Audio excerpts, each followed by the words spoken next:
Hello à tous, bienvenue dans Bonjour chez vous. C'est déjà le moment de notre dernière émission de la semaine, mais pas des moindres puisqu'on parle du combat spirituel. Il est temps que ça cesse. C'est une émission où on va se mettre en colère, mais vous allez voir une bonne colère, une sainte colère. De temps en temps, c'est nécessaire. Et hier, on a parlé d'autorité spirituelle. Eh bien, aujourd'hui, on va mettre ça en pratique avec Aurélie et Frank. Salut à tous les deux. Salut les deux. Frank, il n'a rien fait aujourd'hui. Non, il a été sage. Il a compris. Depuis lundi, il a compris qu'on ne l'a pas filmé, qu'on ne le filme plus au début. C'est normal. Ça va bien? Ouais, ça va, vous autres? Ouais, oui. très bien, très bien. Bonne semaine? Bonne semaine avec un super invité. On est toujours content d'avoir le pasteur Joseph Bondo qui était avec nous. Si vous n'avez pas suivi, vous pouvez aller retrouver les émissions en replay. Alors aujourd'hui, on a un très très beau programme puisqu'on va parler donc de notre autorité spirituelle, mais comment s'en servir, comment la mettre en pratique et agir dans le cadre du combat spirituel. Donc c'est un bon thème. Et puis tout à l'heure, il y aura un beau témoignage aussi que tu nous partageras. Oui. Donc on va être bénis et édifiés aujourd'hui. Combat spiritual. Je suis pas sûre que ça se dise comme ça. Spiritual warfare. Spiritual warfare.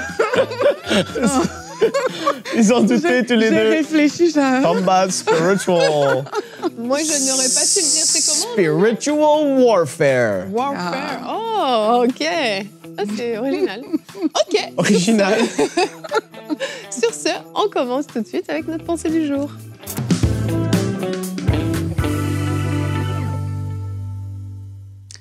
On va commencer avec un verset dans 2 Corinthiens 10 au verset 5.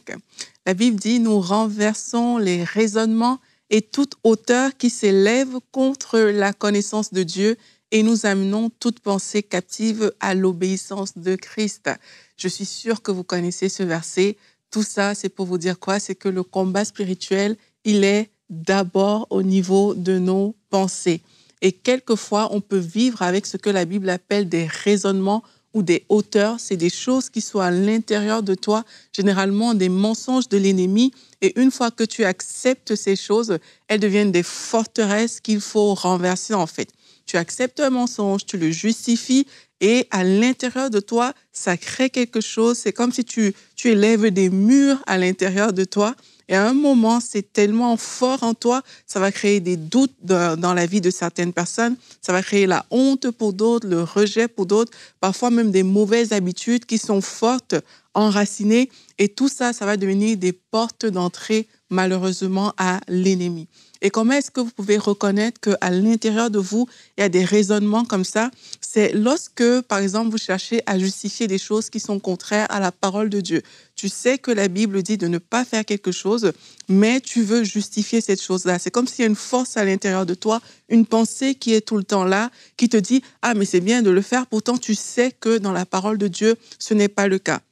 Parfois, il y a des personnes qui vont dire « je ne vais jamais réussir ». Mais la parole de Dieu ne dit pas ça. Je suis nulle. La parole de Dieu n'a jamais dit ça. Je vais mourir jeune. Qui t'a dit que tu allais mourir? C'est des choses qu'on laisse rentrer à l'intérieur et après, ça devient vraiment des choses contre lesquelles il faut se battre et qu'il faut déloger. Certaines personnes, vous allez voir, c'est que tu t'es réveillé comme ça. Je ne sais pas pourquoi, mais je n'aime pas cette personne-là et puis c'est tout. Mais pourquoi? Qu'est-ce qui se passe à l'intérieur de toi? Il y a des choses que tu acceptes et il faut vraiment se débarrasser de ces choses-là. La Bible nous dit dans Jean 8 au verset 34 qu'en vérité, je vous le dis, leur répliqua Jésus, quiconque se livre au péché est esclave du péché. Pourquoi est-ce que je vous lis ce verset? En fait, c'est parce que en acceptant de réagir chaque fois à un mensonge qui t'incite à poser une certaine action, tu ne te rends peut-être pas compte, mais tu es en train de devenir esclave de ce mensonge-là. Tu es en train de devenir esclave de cette chose que tu as acceptée à l'intérieur de toi. Et c'est pour ça qu'il faut apprendre à se lever et dire non à ce qui se passe à l'intérieur. Tu as accepté cette colère, mais sans le savoir, en fait, tu es en train de devenir esclave de cette colère-là parce qu'à un moment, tu vas juste te dire, c'est plus fort que moi, je ne peux plus la retenir.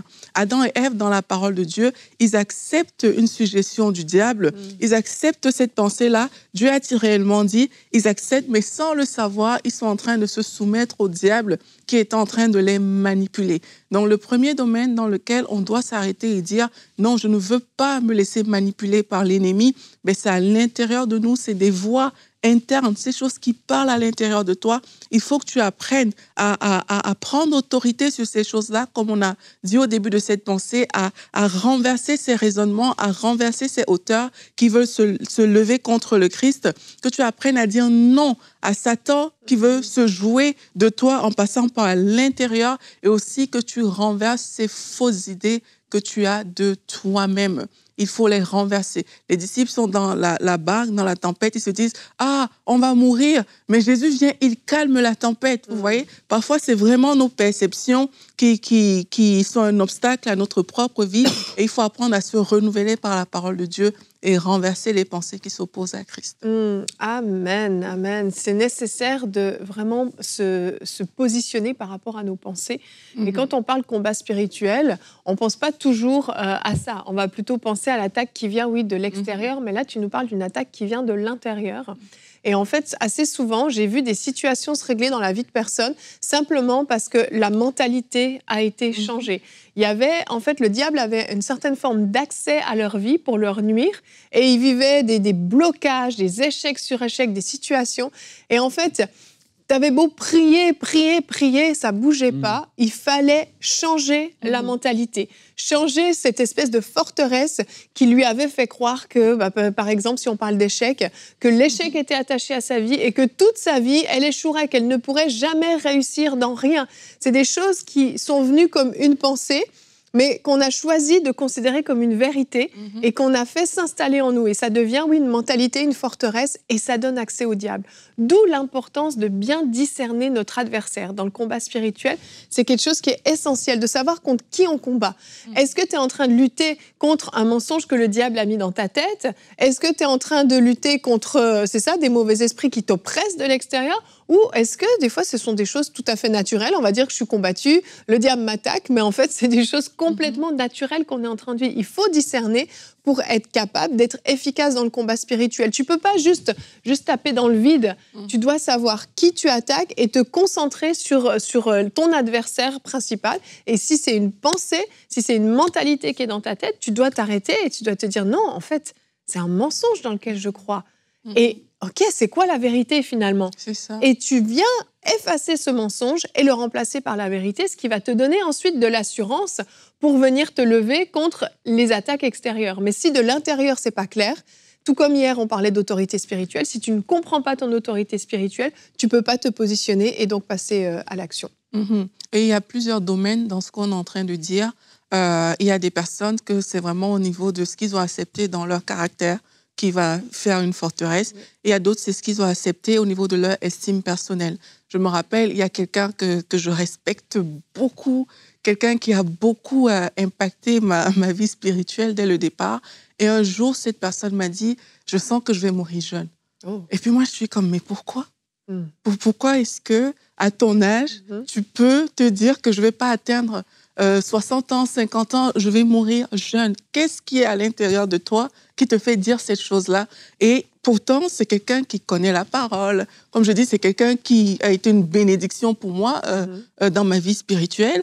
Et là, tu vois, ça m'a montré à quel point on peut vraiment accepter facilement certaines choses. Tu vois, qui t'a dit que tu allais mourir? Est-ce que c'est la parole de Dieu qui dit ça? Et c'est pour ça que j'aime bien un peu le cas des disciples dans la barque, que j'ai dit un peu dans ma pensée, c'est qu'il y a des situations, oui, qui viennent en fait révéler ce qui est à l'intérieur de nous. Tu vois, les pensées qu'on entretient, c'est qu'il y a une panique générale, la mer se déchaîne et tout de suite, on meurt. Ouais. Tu vois, mais qui t'a dit que tu allais mourir à ce moment-là? Jésus, lui, il vient et puis il menace le vent, il menace la tempête et tout le monde est vivant. Et parfois, en fait, notre réaction traduit ce qui est à l'intérieur. Oui. Ça traduit nos pensées les plus profondes. Parfois, devant certaines situations, tu réagis d'une certaine manière, et soit pour te protéger, il y a une réaction qui est là. Pose-toi la question, ça vient d'où? Qui t'a dit que c'était ça le résultat final? Et si on commençait à se dire que le résultat final, en fait, c'est ce que Dieu dit dans sa parole. Ce n'est pas ce que je pense, ce n'est pas ce que les circonstances veulent me faire penser. C'est vraiment ce que Dieu dit dans sa parole. Si on commençait à réfléchir comme ça, je pense qu'à l'intérieur de nous, on renverserait beaucoup plus ces schémas-là. Parce que oui, ça va arriver. Oui, la tempête va vouloir absolument te montrer que c'est ta fin. Mais il faut parfois savoir passer au-dessus de tout ça, en fait. Parce que ta mentalité vient affecter ta foi et ton assurance. À ce moment-là, si on reste sur l'exemple des disciples dans la barque, au lieu de se positionner et peut-être même de prendre autorité contre les éléments qui se déchaînaient, eh bien, ils ont décidé de s'écraser devant. Et en fait, c'est vraiment ça, c'est notre assurance, notre capacité à nous lever, à prendre autorité et à combattre qui est affecté par rapport à nos mentalités. Evelyne, dis ce que tu as dit avant le début de l'émission, ayant en tête ce qu'on a vu hier, s'ils n'ont pas regardé. Et là, aujourd'hui, de quoi on parle? Par rapport aux soldats, tu veux dire? Oui, OK. Tu veux que je refasse ma petite illustration? Vas-y, Evelyne Lebeau. C'est ça. Je disais tout à l'heure à Frank que dans cette émission, le but était vraiment, et c'est vraiment l'objectif qu'on veut atteindre, c'est de comprendre que vous êtes comme un soldat. Vous avez toutes les armes dont vous avez besoin et on peut s'actualiser. Vous pouvez avoir une belle Kalachnikov dans les mains, vous pouvez avoir un fusil à pompe, tout ce que vous voulez, une mitraillette. Vous avez tout ce qu'il faut, des grenades plein les poches, mais vous restez là et vous bougez pas. Et les ennemis viennent et vous restez là, vous bougez pas. Et je pense que c'est vraiment ça, c'est qu'on a été revêtu d'autorité, on a reçu une autorité déléguée, on a tout ce qu'il faut, mais on peut être complètement passif. J'ai un exemple peut-être un peu plus terre à terre. C'est comme quelqu'un qui, je sais pas, laboure son champ à la main, un fermier, au lieu d'utiliser un tracteur. Pourquoi continuer à le faire à la main alors que tu peux le faire avec un tracteur? Enfin, tu vois un peu la réflexion, c'est de se dire... On a tout ce qu'il faut pour le faire, mais à nous d'utiliser ce qu'on a à notre disposition pour gagner dans le combat spirituel. Donc là, on parle de ça. Et Aurélie a dit dans sa pensée que la grande majorité, et c'est très vrai, beaucoup va commencer au niveau des pensées. Après, il y a des attaques externes. C'est comme un contre-coup. Tu fais, wow, c'est quoi ce truc? Mais ta réaction de l'attaque va dépendre de ta mentalité. 100%, même que ce soit externe, pensée ou autre. Mais là, et là, je ramène ça sur le sujet de l'émission parce que le but, c'est de comprendre que oui, c'est dans les pensées. Mais là, concrètement, qu'est-ce que tu vas faire pour faire le combat spirituel dans tes pensées et même vis-à-vis des attaques externes? Tu vas devoir te lever et même si tu te dis ou tu te vois comme « Mais moi, je suis une petite, très douce et j'ai jamais fait ça. » Et le gars qui dit « moi, c'est mon pasteur qui prie pour moi. » Oui, mais à un moment donné, il faut que tu grandisses. Et là, il faut que tu te lèves et que de ta bouche sortent des vérités de la parole et que ce ne soit pas juste « Dieu, fais quelque chose, s'il te plaît. Je prie, fais quelque chose. » Et lui, il te dit « J'ai fait quelque chose, je t'ai délégué mon nom. Jésus-Christ, il est là entre tes mains. » Et là, tu te lèves et tu dis comme cette image qui est parlant dans le sens où ce serait complètement fou de se dire on est à la guerre parce que dans l'esprit, c'est ce qui se passe. Il y a des attaques. Et c'est ce que Paul dit, ce n'est pas contre la chair et le sang, c'est contre les esprits, les dominations, les principautés. Tout ça, c'est dans cette guerre qu'on est. Et là, tu fais juste demander au commandant qui, lui, t'a déjà équipé à faire quelque chose, mais il te dit non, j'ai laissé quelque chose entre tes mains. Et là, tes enfants sont attaqués. Seigneur, fais quelque chose. Tu peux te décharger et tu vois aller, mais à un moment donné, tu dois dire non, au nom de Jésus-là, je prends autorité. Et dans l'esprit, toute forme d'esprit qui peut être dans ma maison, autour de moi, de mes enfants, de qui que ce soit, vous m'entendez maintenant et je vous lie. Toute puissance est liée maintenant. Dans le nom de Jésus-Christ, je brise votre attaque. Et là, tu commences à prendre autorité. Et là, dans tes pensées, tu vas dire non, je ne suis pas un moins que rien.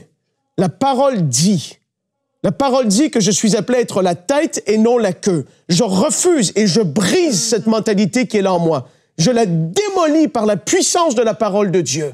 Et ça, c'est du combat spirituel. À un moment donné, il faut arriver à ça. Parce que sinon, c'est de toujours demander. Mais là, ce qu'on veut, c'est de se lever et de dire, j'ai reçu quelque chose. Qu'est-ce que j'en fais? Et tu vas prier en langue, tu vas intercéder en langue. Il y a des moments où tu vas être appelé à prendre autorité, comme je l'ai dit. C'est même dans le monde de l'esprit qu'il y a eu de la sorcellerie, il y a eu quelque chose qui s'est fait diabolique contre toi, contre ta vie, quelqu'un que tu connais. Tu te dresses contre ça dans le sens, non, comme on l'a vu au début de la semaine, je plaide le sang de Jésus-Christ qui est tellement plus puissant que tout autre sang qui pourrait être invoqué. Et là, tu commences à comprendre et tu commences à te lever. Et en faisant ça, tu le fais une fois. Tu le fais 2 fois. Je me rappelle, il y a bien des années, on avait vécu des oppressions spirituelles, ma femme et moi. Et là, on avait vu, et même le Seigneur avait permis que le don du discernement des esprits soit en opération. Dans un songe, on avait vu ce qui se passait. Et là, on a commencé, parce que là, tu te dis, hey, je vais vivre ça encore 3 mois, 6 mois, 1 an? Non, merci. Et là, tu t'énerves et tu te lèves et tu commences à prier, à intercéder. Et quand tu commences à faire ça et tu prends autorité, à un moment donné, tu sens que là, c'est fait. La percée a eu lieu. Le Seigneur a peut-être relâché les anges qu'il fallait. Il y a peut-être eu quelque chose qui s'est fait. L'attaque. Mais là, il voit que toi, tu es sur la défensive au début, mais après, tu commences à être sur l'offensive. Hey, je brise cette puissance qui se lève contre moi. Et là, dans l'esprit, il se passe des choses. Complètement. Non, j'ai assez parlé. Mais d'où l'importance, c'est ça, du discernement, de savoir contre qui tu combats dans la situation. Et moi, quand je parle du combat spirituel et que j'exhorte les gens à se lever, j'aime envoyer la scène du film War Room. Je ne sais pas si je l'ai bien dit. The Warfare. Non, c'est War Room. Et c'est tellement énorme quand Priscilla Shirer, qui est l'actrice, se lève, en fait, discerne, son mariage est en train de se démolir, il y a tout autour d'elle qui est en train de s'effondrer, et tout à coup, c'est tes yeux qui s'ouvrent sur la situation. Ouais. Et t'arrêtes de supplier Dieu d'intervenir, mais tu réalises et tu te lèves. Là, t'es plus en train t'es pas assis, t'es pas couché, t'es debout chez toi et tu te mets en colère, ce que j'appelle la sainte colère. Yeah. Et là, dans ce film, on la voit se fâcher et même aller ouvrir sa porte et dire au diable de dégager chez elle. Et en fait, je trouve que cette scène illustre super bien le moment où justement tu discernes contre qui tu es en train de te battre et tu te lèves. Parce que tu penses que c'est naturel au début. Exactement. 1, 2 jours, 4 jours, 3 semaines, 1 mois, 2 mois même. Tu te dis, mais qu'est-ce qu'on a fait pour tout ça? Et là, à un moment donné, c'est ça. Et du moment que tu commences à prendre autorité, à te lever, et tes yeux s'ouvrent et tu te dis, non, là, c'est bizarre, c'est pas naturel. Ouais. Et là, tu as un élan de foi. Et quand tu commences à déclarer, à prendre autorité, là, tu es dans la foi, en fait. C'est plus juste des prières de peut-être avant le dodo. Seigneur, merci de me bénir. Là, tu es en feu. Et là, c'est quelque chose, ça bouge dans l'esprit parce que tu es en train de te lever avec foi. Et là, les choses commencent à complètement changer. Et tant que les gens ne font pas ça, comme on a tous dû faire et comme on va devoir faire encore pour EMCI, pour nos familles, pour qui que ce soit, c'est jusqu'à temps que tu sois au ciel de gloire, il va y avoir des attaques. Il n'y a rien qui va changer, puis tu vas t'apitoyer. Mais c'est pas facile, la vie sur la terre. Non, c'est vrai. Mais à un moment donné, il faut se lever aussi. Ouais. Et il y a des injustices, il y a des choses compliquées qu'on ne comprend pas tout. Mais là, aujourd'hui, c'est de se lever et de dire assez, c'est assez. Jesus' name, hallelujah. Alléluia. Une chose qui peut aider, là, je vais peut-être venir en arrière, c'est qu'une chose qui peut aussi aider, c'est d'apprendre à garder son cœur et à s'intéresser aux bonnes choses. Parce que trop souvent, les gens n'arrivent pas à se lever justement parce qu'on ne sait pas comment ça se passe, on ne sait même pas pourquoi on en est là, etc. Mais si déjà dans notre façon de vivre de façon quotidienne, on choisit juste de garder notre cœur, on choisit même de prier parfois pour nos pensées, mais tu vas voir que quand l'attaque au niveau de tes pensées va arriver, tu seras plus préparé. Oui. Parce qu'il y a beaucoup de choses en fait. Il y a des gens qui n'ont jamais entendu peut-être des miracles, des gens qui ont résisté à des oppressions très fortes et qui s'en sont sortis. Du coup, tu ne connais pas que ces choses existent. Donc, toi, quand l'oppression arrive dans tes pensées, tu ne sais pas quoi faire. Non. Tu vois, parce que tu n'as pas entretenu même ton cœur, tu n'as pas regardé ces choses-là, ça ne t'a jamais intéressé, etc. Et je crois qu'il faut s'intéresser à ces choses-là. Qu'est-ce que tu écoutes chaque jour, tu vois? Qu'est-ce que tu regardes? Est-ce que c'est des choses qui t'édifient? Est-ce que c'est des choses qui viennent bâtir ta foi, qui vont te permettre d'être fort devant l'adversité? Ou alors, tu écoutes tout, n'importe quoi, et le jour de l'adversité, tu es dépourvu, tu ne sais pas quoi faire, j'ai une oppression, qu'est-ce qui se passe? J'ai jamais vu quelqu'un qui a eu ça, j'ai jamais écouté un témoignage à propos, et ça nous affaiblit en fait. Donc, comme je dis, je reviens un peu en arrière dans le sens qu'il faut se préparer aussi à ces choses. Il faut se préparer et même prier pour vos pensées. Tu sais, parfois, il y a des choses qui sont tellement difficiles à porter à l'intérieur que tu veux ou même oublier, passer à autre chose. Mais c'est comme tu as des choses qui peuvent revenir dans ta tête, mais il faut apprendre à prier pour nos pensées. apprendre à prier vraiment, comme la Bible dit, demander les pensées de Dieu. Parce que oui, tes pensées ne sont pas toujours les pensées de Dieu.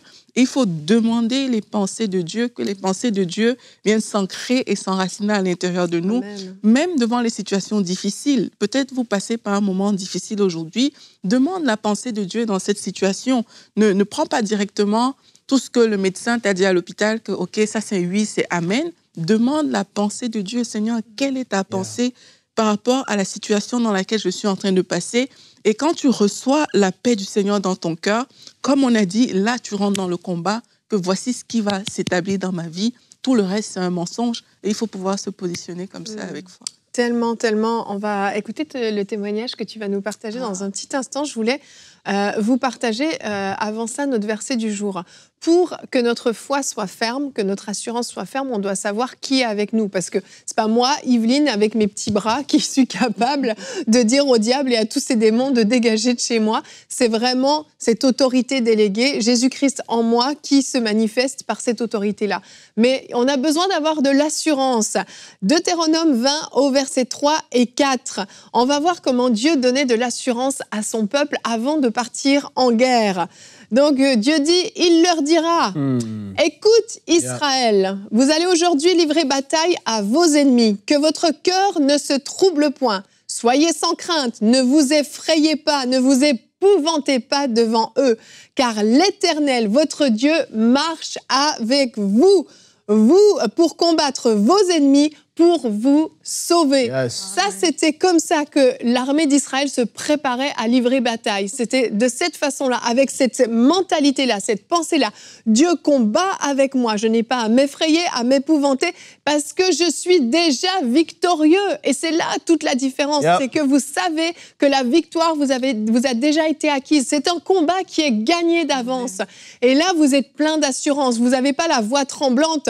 Vous n'êtes pas en train de dire « Maintenant, ça suffit ». Non, là, vous êtes plein d'assurance et vous dites au diable et à ces démons de dégager de votre vie, de la vie de vos enfants, de votre couple, de vos finances, de votre foyer, peu importe, et vous êtes plein d'assurance. Et là, tu déclares ce verset, et je voyais Satan précipiter comme un éclair, et il est vaincu, vaincu, vaincu. Et quand tu fais la guerre spirituelle, tu rappelles le verset, ah ouais, t'as déjà été vaincu, et je suis victorieux, victorieuse, man de libro citié, tu ne m'auras pas. Aurélie est en train de rire parce que je suis énervé. Parce que tu veux prier, Frank. On lit le témoignage et ensuite on prie pour vous. Hein.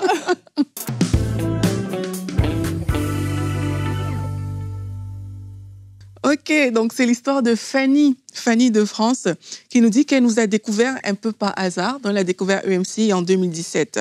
Et elle dit qu'en 2018, alors qu'elle était enceinte de sa fille, elle a commencé à avoir des pensées suicidaires et toutes sortes de pensées de mort. Et elle dit que ça a duré même jusqu'après son accouchement. Elle dit, c'est ainsi que j'ai pris la décision de chercher Dieu en profondeur au travers de toutes vos émissions. Donc, elle a commencé à écouter tout, que ce soit Parole de femme, Hosanna, Prière inspirée, Bonjour chez vous. Elle a fait la boucle. Et elle dit, vos enseignements m'ont aidé à traverser cette longue période difficile et à réaliser que le Seigneur veillait sur moi et ma famille. J'ai crié à Dieu, il m'a secouru et délivré de tout ce que le diable avait planifié sur ma famille. Aujourd'hui, je connais mon identité en Christ et continue à grandir dans ma relation avec le Seigneur. Donc, il a juste fallu qu'elle découvre son identité. Il a fallu que son intelligence soit renouvelée et les pensées suicidaires ont complètement disparu par la puissance du nom de Jésus-Christ. Gloire à Jésus-Christ. On va maintenant prendre le temps de prier pour vous et je pense qu'on a tous juste envie de prier en langue dans ces moments-là. Mais vous savez, en fait, je ne veux pas qu'on prie pour vous, je veux qu'on prie avec vous. C'est différent. J'aimerais que là où vous êtes, vous puissiez vous lever. Vous avez compris des choses hier. Aujourd'hui, vous avez compris comment les mettre en pratique. Et j'aimerais que pour tous ceux d'entre vous qui avaient la colère, vous savez, qui commence à monter. Tout à coup, vos yeux ont commencé à s'ouvrir sur la situation. Que vous puissiez vraiment, vraiment vous lever avec l'autorité que vous avez reçue. Et Père, au nom de Jésus, je viens te remettre la vie de mes frères et mes sœurs entre tes mains. Tous ceux qui passent par des combats difficiles. Père, je te prie d'ouvrir leurs yeux, qu'ils puissent discerner qui est leur adversaire, contre qui ils doivent lutter, et qu'ils soient remplis d'autorité, de fermeté, de zèle et d'onction pour se positionner pour leur famille. Père, je te prie au nom de Jésus de les revêtir d'audace maintenant même, alors qu'ils se lèvent pour leur foyer, alors qu'ils se lèvent pour leurs finances, alors qu'ils se lèvent pour que la situation change dans leur vie. Père, au nom de Jésus, oh, je sens que certains d'entre vous à la maison, vous avez quelque chose comme un feu qui est en train de grandir en vous et vous commencez à vous lever. Vous n'êtes plus en train de vous apitoyer sur vous-même, mais vous êtes en train de vous lever. Je prie au nom de Jésus que votre situation change. Au nom de Jésus, que le diable et tous ses démons dégagent de votre vie, que la paix parfaite revienne dans votre foyer, que tout ce qui venait semer la discorde dans votre couple cesse au nom de Jésus, que vos enfants soient bénis, que vos enfants soient respectueux, que toute rébellion quitte votre famille. Oh, merci Seigneur pour ces hommes et ces femmes qui se lèvent maintenant dans la prière, pour s'approprier ce que Jésus-Christ nous a acquis à la croix. Oui, merci pour cette autorité que nous avons reçue. Alléluia, Robosé. À la suite d'Yveline, je veux te dire de parler à cette situation maintenant. Au nom de Jésus-Christ, de la même manière que Jésus a parlé à la tempête, alors que les disciples pensaient qu'ils allaient mourir face à cette tempête, tu peux parler à cette situation au nom de Jésus et ordonner le silence. Parle à cette voix à l'intérieur de toi et dis-lui, à partir d'aujourd'hui, tu fais silence. On ne t'entendra plus jamais. Au nom de Jésus, nous renversons ces raisonnements et ces hauteurs qui se sont levées dans ces cœurs. Par la puissance du nom de Jésus-Christ, nous renversons les mensonges de l'ennemi. Nous les brisons au nom de Jésus. Et toi qui as les pensées suicidaires, comme on a lu ce témoignage de Fanny, nous venons briser ces pensées au nom de Jésus-Christ.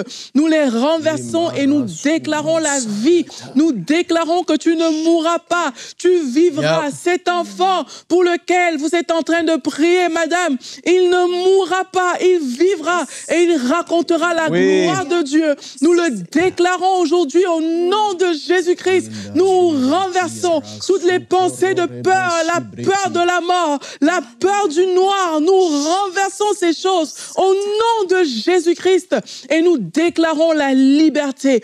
La liberté au nom de Jésus-Christ. La liberté. Vous êtes libre au nom de Jésus. La liberté dans votre estime. Vous êtes une créature merveilleuse. Vous avez été choisi, voulu de Dieu.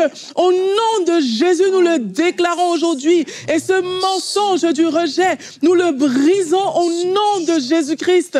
Seigneur, merci pour ta vie. Merci pour ta force. Merci pour les cœurs que tu remplis, que tu restaures, pour les identités qui sont replacées aujourd'hui. Nous te disons merci, Seigneur. Alléluia, gloire à Dieu. Je relâche cette prière de foi maintenant, ce que j'ai vu dans l'esprit. Plusieurs personnes, vous allez être visitées. Et j'ai vu des personnes prier en langue et c'était comme c'était du feu qui sortait. C'était la puissance de Dieu qui se relâchait. Et je prie maintenant que tu sois rempli de l'Esprit, que l'Esprit te visite là où tu es, en accord avec cette parole. Commence à libérer ces paroles. Mais c'est du feu et c'est le combat spirituel en esprit qui se fait maintenant. Certains, vous prophétisez. Vous allez prophétiser dans les heures et les jours à venir. Des paroles prophétiques de victoire, des choses qui vont sortir de votre bouche d'une façon surnaturelle. Seigneur, merci et je libère cette grâce maintenant dans leur vie. Ce que tu m'as montré, Seigneur, que ce soit ainsi maintenant dans le nom de Jésus. Laisse sortir.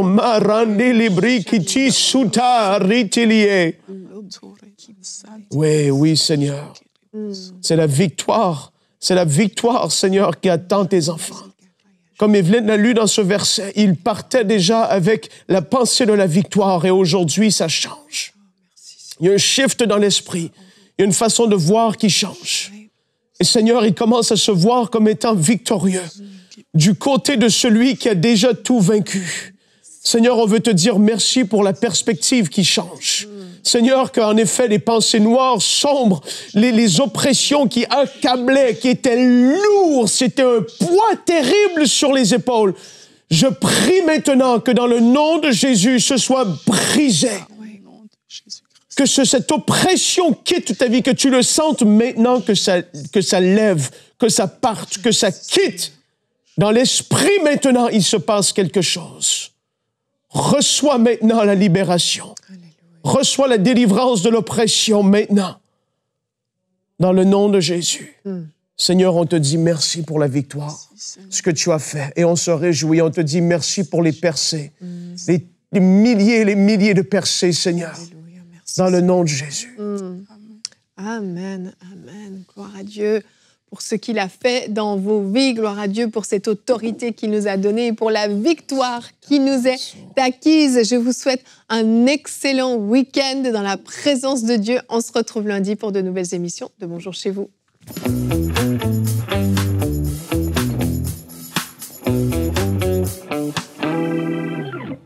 Chers frères et sœurs, vous tous qui attendez impatiemment la sortie de l'application Ma Bible, j'ai eu l'opportunité il y a quelques jours, lors de notre grande conférence Pentecôte 2025, de communiquer un message important concernant la sortie de Ma Bible et il faut absolument que vous puissiez l'entendre.